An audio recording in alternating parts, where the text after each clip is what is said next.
విని వాక్యం జనులకు అందించును. వీక్షించిన ప్రతి హృదయములోని బాధలు తొలగించును.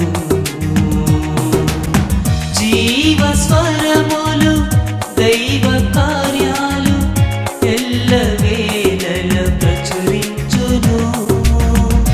Haven heaven haven.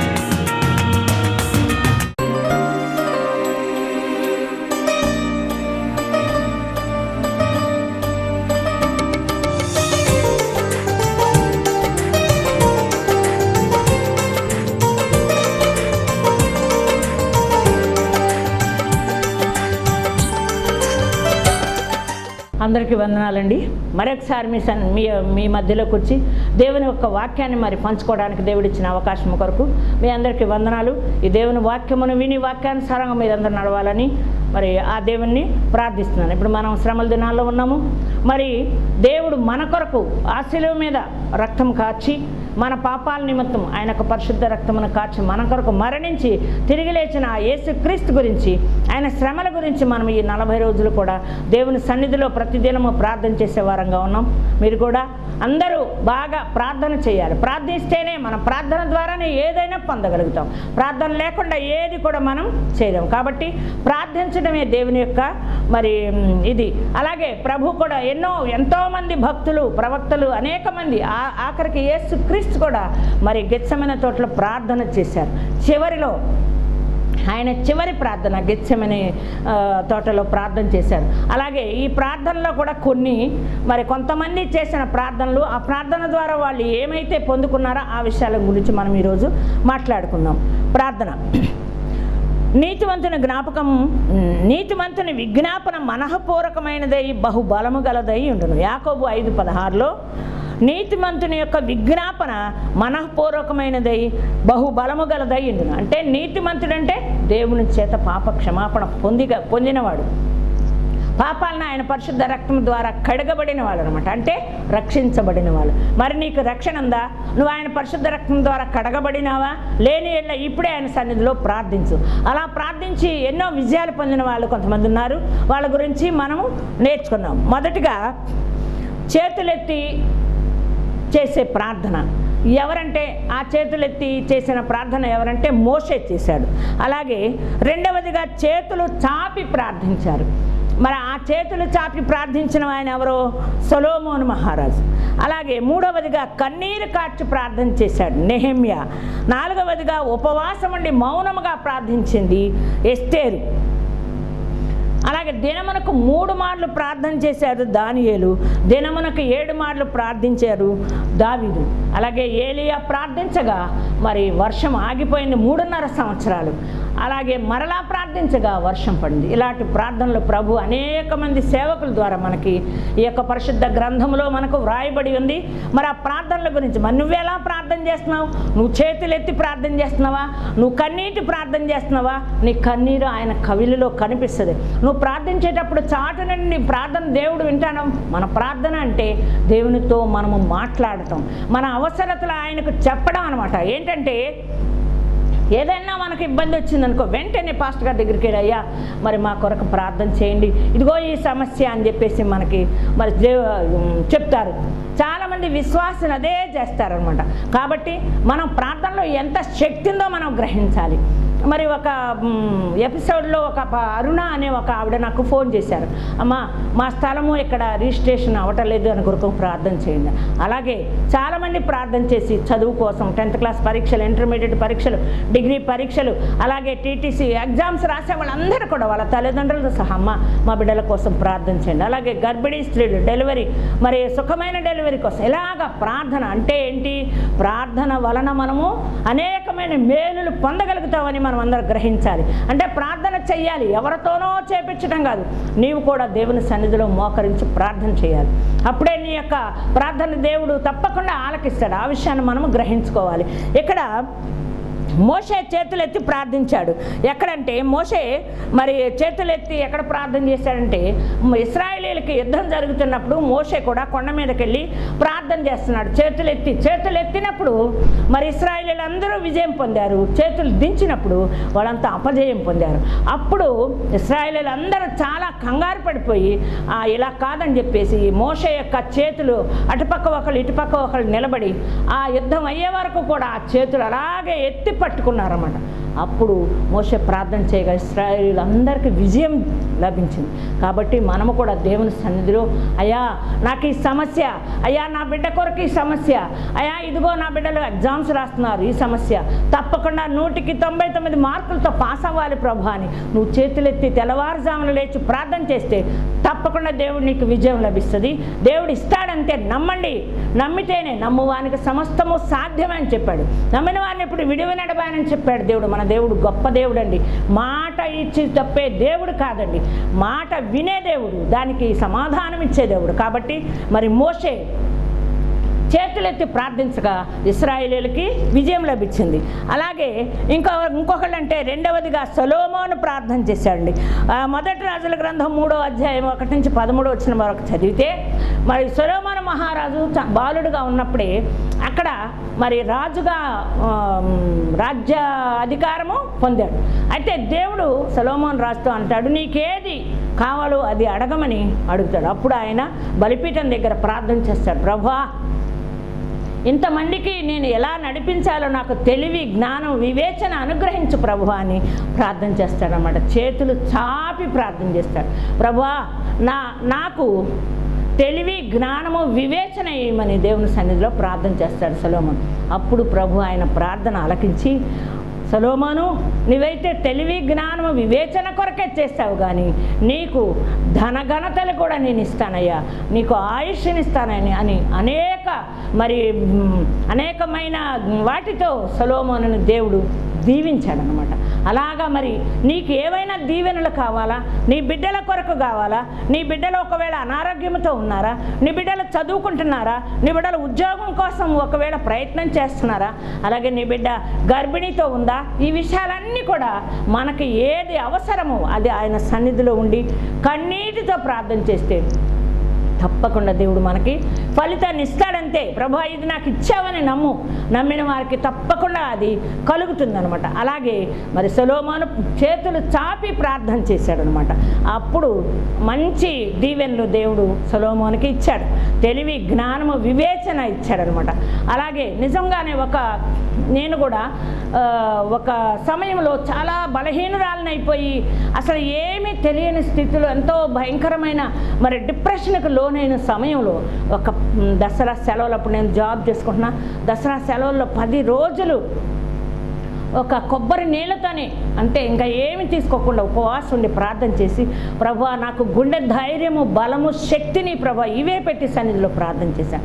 చాలా బలహీనరాలను అయిపోతున్నా, ఏదైనా మాట్లాడితే బలహీనత, నీరసం వచ్చేస్తుంది. ప్రభువా నువ్వు నాకు బలము, శక్తి, గుండె ధైర్యము, బలము, శక్తి మన ఆ 10 days దేవుని సన్నిధిలో ఉండి గోజాడి ప్రార్థన చేస్తే దేవుడు నిజంగా నాకు ఇప్పటివరకు నేను బ్రతికాను అంటే కేవలం ఆయన యొక్క కృప అనమాట. ఆయన నాకు బలము, ధైర్యము ఇచ్చారు. ఎందుకంటే మా వారు చనిపోయిన తర్వాత బిడ్డలిద్దరిని పెట్టుకుని ఎలాగా నేను ఉండాలి ప్రభు అని ఎంతో వేదన చెందుతుంటే అప్పుడు వెంటనే ఉపవాసం ఉండి ప్రార్థన చేస్తే దేవుడు నాకు ఆ బలము, శక్తి ఇచ్చాడు. ఇప్పటి వరకు నిజంగా దేవుని కృపచేతనే నేను ఈ రోజు వరకు కూడా నేను బ్రతకగలుగుతాను. నా బిడ్డలను కూడా దేవుడు ఎంతగానో దీవించి ఆశీర్వదించాడు. అన్ని విషయాల్లో ఆర్థికంగా, మరి ఉద్యోగాలేమి, మరి బిడ్డల కొరకు అన్ని విషయాల్లో దీవించాడు. కాబట్టి మీరు కూడా మీ బిడ్డల కొరకు మీరు ఏది అవసరమో అది అడుగుడి మీకు ఇస్తానని చెప్పాడు.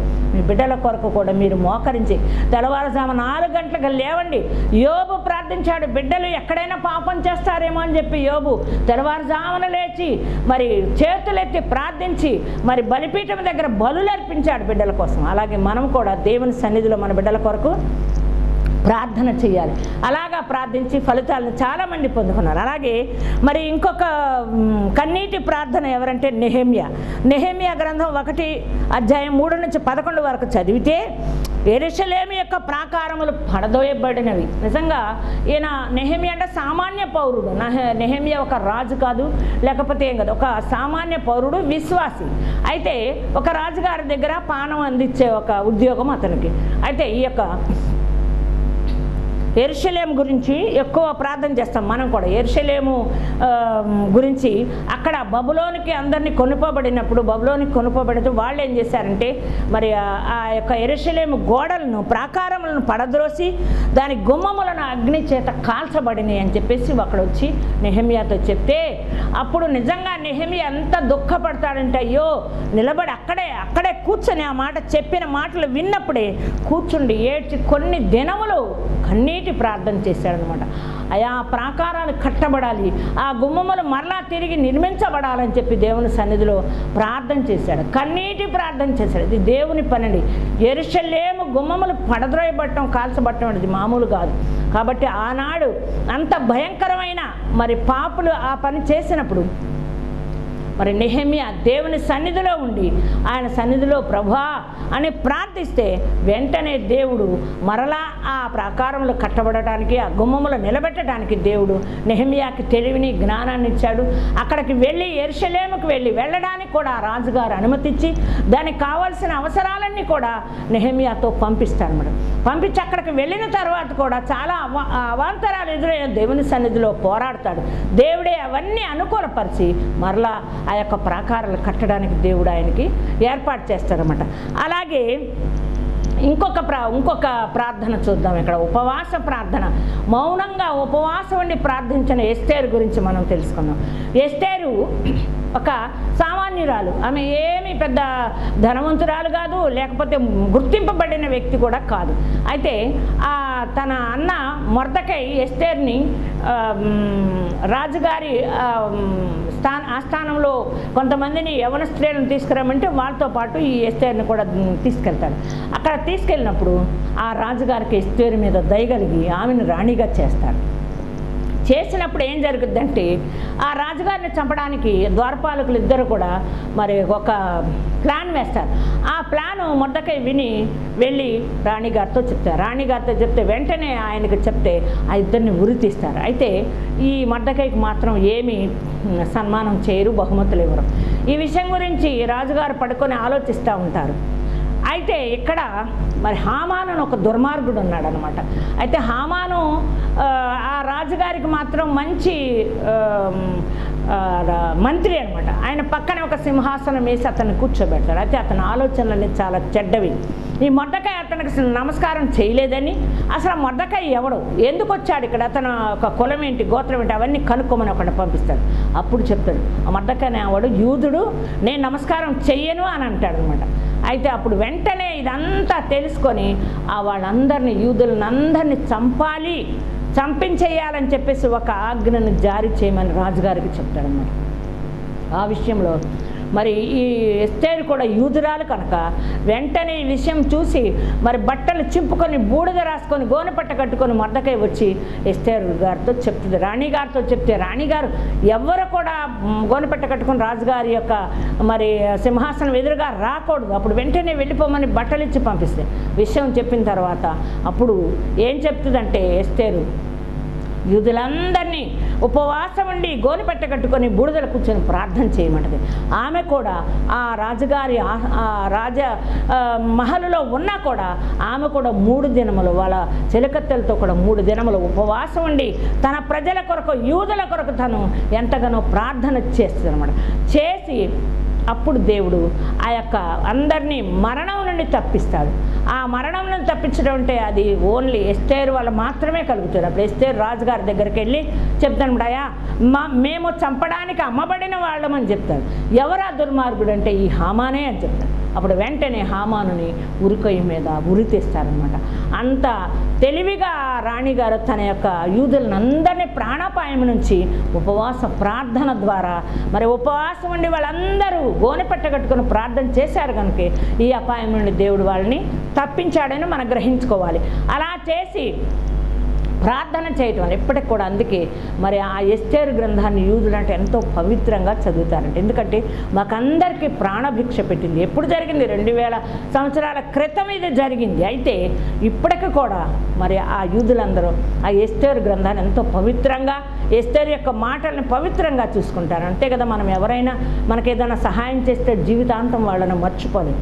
అలాంటి వాళ్ళ బిడ్డల తరాల నుండి కూడా ఆ ఎస్తేరు గ్రంథాన్ని మాత్రం ఎంతో పవిత్రంగా చూస్తారు. అలాగే మనము కూడా మరి మన యొక్క ఏదైనా ప్రాణాపాయం జరుగుతుంది అంటే దాని కొరకు మనం అందరం ఏం చేయాలి? ఉపవాసం ఉండి ప్రార్థన చేయాలి. ప్రార్థన చేస్తే తప్పకుండా దేవుడు మనకి దాని యొక్క ఫలితాన్ని దేవుడు మనకి ఇస్తాడనమాట. అలాగే దానియేలుకు మనకు 3 సార్లు ప్రార్థన చేసేవాడు. ఆయన యొక్క ఆచార ప్రకారంగా ఖచ్చితంగా అలా చేసేవాడు. అయితే బబులోన్లో మరి అక్కడ తీసుకొచ్చిన తర్వాత నెబుకద్నెజరు అందరూ ఒక మైదానంలో ఒక బొమ్మని నిలబెట్టి దీనికి వీణా విపంచాయాన్ని వాయించినప్పుడు అందరూ నమస్కారం చేయాలి, ఏ దేవుడికి కూడా మొక్కకూడదు అని ఒక ఆజ్ఞ ఇస్తారన్నమాట. అయితే దానియేలు మాత్రం ఏం భయపడకుండా ఆయన 3 సార్లు దేవునికి దేవుని వైపే చూసి ప్రార్థన చేస్తాడు. ఈ విషయం వెళ్ళి రాజుగారికి చెప్తే వెంటనే మరి దానియేలుని మరి షడ్రక్ మేషక్ అబేద్నెగోల్ని వాళ్ళని తీసుకొని వెళ్ళి అగ్నిగుండంలో పడేస్తారు. ఈ విషయం మనకు తెలుసు. అయితే దేవుడు వాళ్ళని కాపాడి ఇంత మాత్రం కూడా అలాగే దానియేలుని సింహాల గుహలో పడేస్తే వాటి నోళ్ళు మూయించేశాడు దేవుడు. ఎంత గొప్ప దేవుడు మన దేవుడు మనకు తెలుసు కదా. మరి ఆ యొక్క అంత గొప్ప దేవుడైన ఆయన్ని మనం మర్చిపోవచ్చా? మర్చిపోకూడదు. ఆయన సన్నిధిలో మోకరించాలి. నీకు సహాయం చేసే దేవుడు అండి, నువ్వేం డబ్బులు ఇవ్వక్కర్లా. ఆయన కోసం నువ్వు ఆయన సన్నిధిలోకి వచ్చి నిన్ను నువ్వు పవిత్రపరచుకొని, ప్రభువా నాకు ఈ సహాయం కావాలి, ఇదిగో నా బిడ్డలకి, ఇదిగో నాకు అనారోగ్యం ప్రభా, అనారోగ్యం నుంచి స్వస్థపరచు ప్రభా అని వెంటనే నువ్వు స్వస్థపరచు నా ప్రభా అని చెప్పి వెంటనే ఆయన సన్నిధిలో ప్రార్థన చేస్తే దేవుడు ఆ క్షణమే నిన్ను స్వస్థపరుస్తాడు. నువ్వు నమ్మాలి, నమ్ము, తప్పకుండా యేసుక్రీస్తు నన్ను స్వస్థపరచడు. ఆయన ఈ లోకానికి పుట్టి ఆయన వచ్చినప్పుడు గలిలయ ప్రాంతం అంతా తిరిగేటప్పుడు ఆయన అలాగా వస్తూ ఉంటే ఎన్నో మరి దయ్యాలు పారిపోయినాయి. మరి కుష్ఠవ్యాధి వాళ్ళు, కుంటి వాళ్ళు, గుడ్డి వాళ్ళు ఎంతోమందిని దేవుడు స్వస్థపరిచాడు. అలాంటి స్వస్థత నీకు నాకు రావాలంటే దేవుని సన్నిధిలో ఆయన సన్నిధిలో మనం మోకరించి ప్రార్థన చేయాలి. అలాగే దావీదు మహారాజు కూడా దినమునికి 7 మార్లు ప్రార్థన చేసేవాడంట. ప్రార్థన చేసి ప్రతి విషయంలో కూడా దేవుని సన్నిధిలో ఆయన ప్రార్థించేవాడు. ఎంత పాపినైనా సరే దేవుడు క్షమించే దేవుడు. ఎందుకంటే దావీదు మహారాజు బత్షెబ విషయంలో కూడా ఎంత భయంకరమైన పాపం చేశాడు. పాపం చేసినప్పుడు నాతాను ప్రవక్త ద్వారా దేవుడు అతని దగ్గరికి పంపించి డైరెక్ట్గా చెప్పకుండా మరి దావీదు మహారాజుతో చెప్తాడనమాట. ఒక పేదవాడు ఒక మంచి గొర్రెపిల్లని పెంచుకుంటుంటే అది బాగా తిని బలంగా ఉంది, అయితే ఎన్నో గొర్రెలున్న ఈయన దాన్ని తీసుకొచ్చి భక్షించుకొని తిన్నాడు, మరి అంటే అందం వెంటనే చంపేయాలి అని చెప్పేసి అంటాడు. అయితే ఆ మనిషి నువ్వే అని చెప్పి నాతాను చెప్పగానే వెంటనే దేవుని సన్నిధిలోకి వెళ్ళి, అయ్యా నన్ను క్షమించు ప్రభా, ఈ పాపము నుంచి విడుదల చేయ. 51 దావీదు కీర్తన చదవండి. ప్రభా దేవా నీ కృప చొప్పున నన్ను కరుణించుము, నీ వాత్సల్య బాహుళ్యము చొప్పున నా అతిక్రమములను తుడిచేము, నా పాపము పోవునట్లు నన్ను బహుగా కడగమని చెప్పి ఆయన సన్నిధిలో గోజాడి ప్రార్థన చేసి దాని నుంచి క్షమాపణ పొందుతాడన్నమాట. కాబట్టి ఎలాంటి ప్రార్థన మనకి ఎలా దేవుని సన్నిధిలో ఉండి కన్నీటితో ప్రార్థించే ఎలా సమస్యను దేవుడు తీర్చగలిగిన దేవుడు. కాబట్టి దేవుని సన్నిధిలో దేవుని గురించి మనము ఎప్పుడు కూడా ఏ సమస్య గురించి చింతపడకూడదు. చింతించుట నీకు మంచిది కాదు. ఆ నీ చింత యావత్తు దేవుని మీదే వేయమని చెప్తున్నాడు. ప్రతి విషయమైనా సరే నీ సన్నిధిలో నీకు ఏదైనా సమస్య వచ్చి గలిబిలిగా ఉన్నావా దేవుని సన్నిధిలో మోకరించి, ఇంట్లోకి వెళ్ళిపోయి మోకరించి అయ్యా అని చేతులెత్తి ప్రార్థన చేయి. ప్రభువా నాకు ఈ సమస్య ఉంది, ఈ సమస్యను చేయగలిగిన శక్తిమంతుడు నువ్వు అక్కడవే, కాబట్టి ఆ సమస్యను తీర్చండి ప్రభా అని ఆయన సన్నిధిలో ప్రార్థన చేస్తే వెంటనే తీర్చగలిగిన శక్తిమంతుడు ఆయన ఒక్కడే. ఆయన పరిశుద్ధుడు, ఆయన నీతిమంతుడు, ఆయన దీన మనసు కలిగిన వాడు. ఎంతటి వాళ్ళనైనా సరే, ఎంత పనికిమాలిన వాళ్ళనైనా సరే మరి క్షమించి ఆయన సన్నిధిలోకి నడిపించే దేవుడు. కాబట్టి మరి ఎన్నో ఎన్నో ఎన్నో లక్షల మందికి సువార్త ఎందుకు ప్రకటించబడుతుందంటే అందరూ అంతటా రక్షించబడి ఆయన సన్నిధిలోకి రావాలని, ఆయన రాకడలో ఎత్తబడాలని, ఆయన పరలోక రాజ్యముల కుడి పార్శ్వమున మనం ఉండాలని దేవుని యొక్క ఆయన యొక్క మరి కోరిక కళ. అలాగే అందుకని ఆనాడు కూడా ప్రవక్తలందరినీ పంపించి ఇశ్రాయేలీల జనాంగం కోసం ఎన్నో చేశారు. ఆ చేసినవన్నీ మర్చిపోయారు. అయితే వాటి గురించి గొనిగారు సనిగారు వాళ్ళందరినీ ఆ క్షణాన్ని దేవుడు నశింపజేశాడు. నువ్వు గొనగొద్దు. ఇప్పుడు ఏం చెప్తున్నా అంటే నువ్వు గొనగొద్దు సనగొద్దు, నీకు ఏది అవసరమో అది అడుగు, నీకు తప్పకుండా దేవుడు నీకు ఇస్తానని దేవుడు ప్రభు చెప్తున్నాడు అనమాట. కాబట్టి ఇచ్చే దేవుడు నీకు ఇస్తానంటే ఇంకేంటమ్మా, వచ్చి అడుగు. అడగడమే నీకు కావాలి, అడిగి పొందుకో. ఎప్పుడు ఎలా అడగాలి? పవిత్రంగా, పరిశుద్ధంగా, నిన్ను నీవు తగ్గించుకొని, నీలో ఉన్న అపవిత్రంతా తుడిచి వేసుకొని, నీ పాపాలన్నీ దేవుని సన్నిధిలో ఒప్పుకో. ఎంతటి పాపినైనా క్షమిస్తాడు, ఎంత పాపానైనా క్షమించే దేవుడు అనమాట మన దేవుడు. క్షమాగుణము కలిగిన దేవుడు అండి. ఎలాంటి వారినైనా. మరి సమరయ స్త్రీని చూద్దాం. ఆ సమరయ స్త్రీ అయితే నిజంగా మరి ఆ యాకోబు బావి దగ్గర దేవుడు కూర్చొని ఉంటే ఆమె నీళ్ళ కోసం వస్తుంది. సమరయులకి యూదులకి అస్సలు సాంగత్యం కుదరదు. అయినా ప్రభు ఆమె కోసమే ఆయన ప్రణాళిక. ఆమె వచ్చింది నీళ్లు తోడుకుంటే, అమ్మా నాకు దాహానికి ఇమ్మని అడుగుతుంది. అడిగితే ఆమె ఆశ్చర్యపోయి, అయ్యో యూదులైన మీరు నన్ను దాహానికి ఇమ్మని అడుగుతున్నారయ్యా, మరి ఎలాగా అంటే నిన్ను అడుగువారు ఎవరో నువ్వు తెలుసుకుంటే మరి నేనిచ్చి జీవజలము నీకు ఇంకా తోడుకోవాల్సిన అవసరం లేదని ప్రభు చెప్పాడనమాట.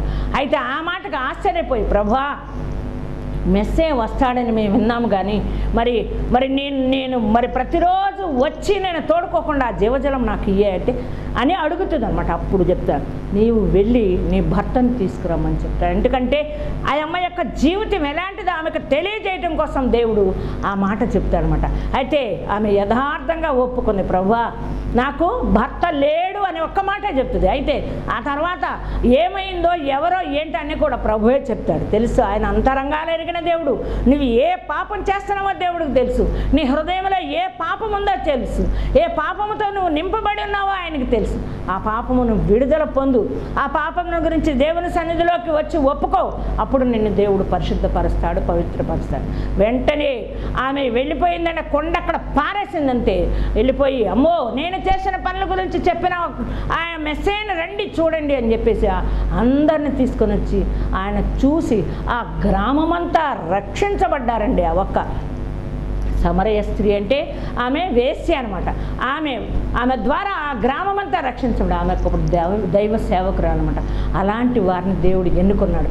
అలాగా దేవుని యొక్క సన్నిధిలో నీ యొక్క పాత జీవితాన్ని ఒప్పుకొని వదిలిపెడితే తప్పకుండా దేవుడు నిన్ను మరి క్షమించే దేవుడు, దీవించే దేవుడు. అలాగే ఆయన పొందిన దెబ్బల చేత మనకు స్వస్థత.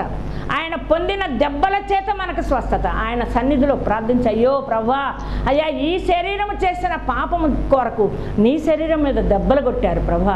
అయ్యా నా తండ్రి, నేను చేసిన ఈ ఆలోచనల ద్వారా నీ తన మీద ముళ్ళ కిరీటం పెట్టారని ఆయన దగ్గరికి వచ్చి మనం అడిగితే తప్పకుండా దేవుడు నీ పాపాలని నా పాపాలని క్షమించే దేవుడు. ఆ దెబ్బలైతే 39 దెబ్బలు కొట్టారు, కొరడా దెబ్బలు కొట్టారు. ఆ కొరడాలు కూడా ఎలాగో తెలుసా అండి, ఆ చివర కొక్కాలుంటాయి, కొడితే చీల్చుకొని శరీరం వచ్చేసే అలాంటి కొరడాలతో దేవుడు కొట్టబడ్డాడు. మరి యెషయా 52వ అధ్యాయం అంతా చదవండి. సురూపమైనను సొగసైనను లేకుండా అంత భయంకరంగా ఆయన్ని కొట్టారు. అయినా సరే ఒక్క మాట కూడా నోరు మెదపలేదనమాట. అలాంటి పరిశుద్ధుడైన దేవుణ్ణి, అలాంటి పవిత్రుడైన దేవుణ్ణి నీ పాపముల వల్ల, నా పాపముల వల్ల, నువ్వు చేసే భయంకరమైన పాపాల వల్ల ఆయన సిలువ మీద మరి సిలువ వేశారని. కాబట్టి ఆ పాపాలన్నీ నువ్వు ఆ సన్నిధిలో, దేవుని సన్నిధిలో ఒప్పుకుంటే తప్పకుండా దేవుడు మరి నీతిమంతుడు గనక నీ పాపాలను కడిగి నిన్ను కూడా నీతిమంతురాలుగా చేస్తాడు. నిన్ను నన్ను ఆయన నీతిమంతులుగా చేయటానికే ఈ లోకానికి, ఆ పరలోకము మహిమలోకాన్ని విడిచి ఇక్కడికి వచ్చాడు. కాబట్టి ఆ మహిమను, ఆ కృపను, ఆ నీతిని, ఆ యొక్క పవిత్రతను, ఆ పరిశుద్ధతను పొందాలనుకుంటే ఈ యొక్క దేవుని సన్నిధిలో, ఈ వాక్యము ద్వారా, ప్రార్థన ద్వారా నీ సన్నిధిలో నీవు ఆయన సన్నిధిలో ప్రతి దినము ప్రార్థన ద్వారా నీ విజ్ఞాపనలను ఆయన సన్నిధికి చెప్తే తప్పకుండా నిన్ను క్షమించే దేవుడు. మరి అనుక్షణం ఆయన సన్నిధిలో ప్రార్థించే బిడ్డలుగా మనం ఉందాం.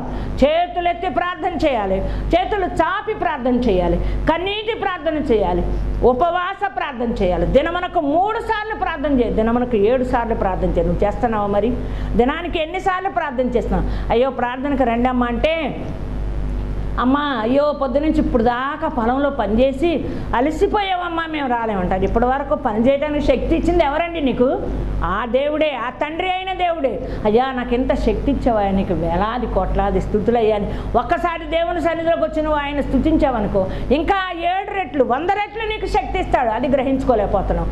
కాబట్టి నువ్వు ఎంత పని చేసినా, ఎంత కష్టపడ్డా దేవుని సన్నిధిలోకి వచ్చి, అయ్యా నాకు బలము, శక్తి, ఆరోగ్యం ఈ ప్రభువా, మరి రేపటి దినము కొరకు మరి నన్ను బలపరచండి ప్రభా. నువ్వు ప్రార్థన చేసావనుకో తప్పకుండా దేవుడు నీకు బలమును, శక్తిని, ఆరోగ్యాన్ని ఇచ్చే దేవుడు అండి. ఆ దేవుడు ఆయన తండ్రి, మన తండ్రి, తల్లి తండ్రి మరిచిన ఆయన మరువని దేవుడు. మీకు అన్నీ తెలుసు, కానీ దాన్ని అవలంబించడం, ఆచరించడం మనకు కుదరటలా.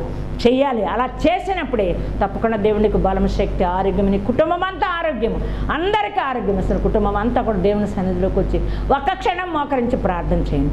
మరి మీ అందరూ కూడా మరొకసారి ఈ యొక్క టీవీ దగ్గర ఉన్న వాళ్ళందరూ మోకరించండి. మీ కొరకు నేను ప్రార్థన చేస్తాను. మనం ఎలాంటి ప్రార్థన చేయాలో విన్నారు కదా.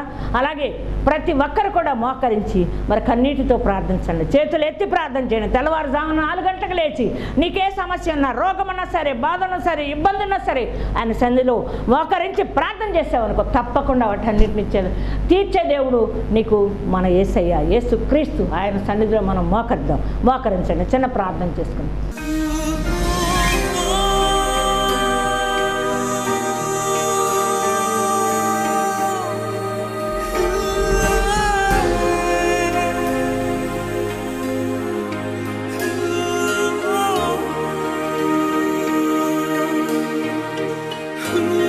మహాగణుడు, మహోన్నతుడు అయిన దేవా, ప్రేమ కలిగిన రాజా, నీ పాదాలకు వందనాలు, స్తుతులు, స్తోత్రాలు చెల్లిస్తున్నాం ప్రభా. నిజమే తండ్రి, ఎలా ప్రార్థించాలో మాకు నేర్పించారు ప్రభా. ఆ ప్రార్థన మేము చేయడానికి నీ కృప మాపై కుమ్మరించండి ప్రభా. టీవీ దగ్గర ఉన్న బిడ్డలందరూ, వినిన వారందరికీ కూడా తెల్లవారుజామున లేచి చేతులెత్తి ప్రార్థించే బిడ్డలుగా దీవించి ఆశీర్వదించండి. ఏ సమస్య, నా సమస్యను మీ సన్నిధిలో పెట్టి ప్రభా, అయా ఈ సమస్య నుంచి మమ్మల్ని విడుదల చేయమని ప్రార్థించే బిడ్డలుగా దీవించమని, ఈ చిన్న ప్రార్థన నీ పాద సన్నిధికి చేర్చుకొని ప్రతిఫలం అనుగ్రహించమని యేసు నామములో స్తుతించి ప్రార్థించి వేడుకుంటున్నాము తండ్రి. Amen, amen, amen. God bless you. దేవుడు మిమ్మల్ని దీవించును గాక.